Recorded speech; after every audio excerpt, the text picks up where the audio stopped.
मैं हूँ मंचली, थोड़ी सी चुलबुली। संडे हो या मंडे, फंडे बन जाए। शॉपिंग के लिए रेडी, गर्लफ्रेंड्स के साथ चले। पानी में वेकेशन तो बनता है जरूरी। जो जी में है वो कर लो, चाहे टोस्ट और रोस्ट।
ज़बरदस्त ज़बरदस्त, वेल डन। अस्सलाम वालेकुम, अस्सलाम वालेकुम, अस्सलाम वालेकुम और अस्सलाम वालेकुम। कैसे हैं आप लोग? 23 मार्च का दिन आप लोगों को बहुत बहुत मुबारक हो।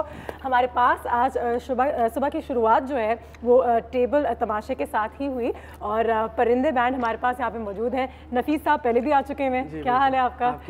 अयाज साहब पहली दफ़ा आए हैं और सोहेल साहब क्या बात है, कैसे हैं आप? थोड़ा सा परिंदे के बारे में भी बताइए और थोड़ा सा ये भी बताइए कि क्योंकि आज 23 मार्च है, यौम पाकिस्तान है, पाकिस्तान के लिए एक बहुत ही अहम दिन है। हम सब हंसी मजाक तो करते रहते हैं, इन दिनों में स्पेशल शोज़ भी होते हैं। आज हम भी एक स्पेशल शो करने जा रहे हैं, लेकिन इन तमाम चीज़ों के पीछे एक और कहानी होती है। रेजोल्यूशन पास किया गया था, 23 मार्च के दिन किया गया था। इस रेजोल्यूशन के मायने क्या थे, कॉन्स्टिट्यूशन यहाँ से शुरू हुई थी, वगैरह वगैरह वगैरह। लेकिन आज जब तुम 23 मार्च के बारे में सोचते हो तो एक पाकिस्तानी होने के तौर पर क्या लगता है? छुट्टी का दिन है, आओ यार मज़े करते हैं, पार्क चलते हैं, या दिल में कोई आवाज़ जागती है अंदर से, प्यार जागता है अपने मुल्क के लिए? आवाज़ जो है वो अब थोड़ी सी कम हो गई है वैसे तो यूथ के अंदर में, सही है। लेकिन जो है वो आई गेस अभी जो है वो रिसेंटली जिस तरीके से सोशल मीडिया ने जो है वो पार्टिसिपेट करना शुरू किया है, तो आई गेस जो है वो यूथ काफ़ी ज़्यादा इंटरेस्टेड है कि जो है वो नए इनिशिएटिव्स पे काम किए जाए और पाकिस्तान को बेहतर बनाया जाए। तो आई गेस काफ़ी ज़्यादा जो है वो काम हो रहा है इसकी तरफ और हम लोग भी कोशिश कर रहे हैं अपने एंड से परिंदे के प्लेटफॉर्म से कि हम जो है वो जितना दे सकते हैं सोसाइटी को उतना देने की कोशिश कर रहे हैं।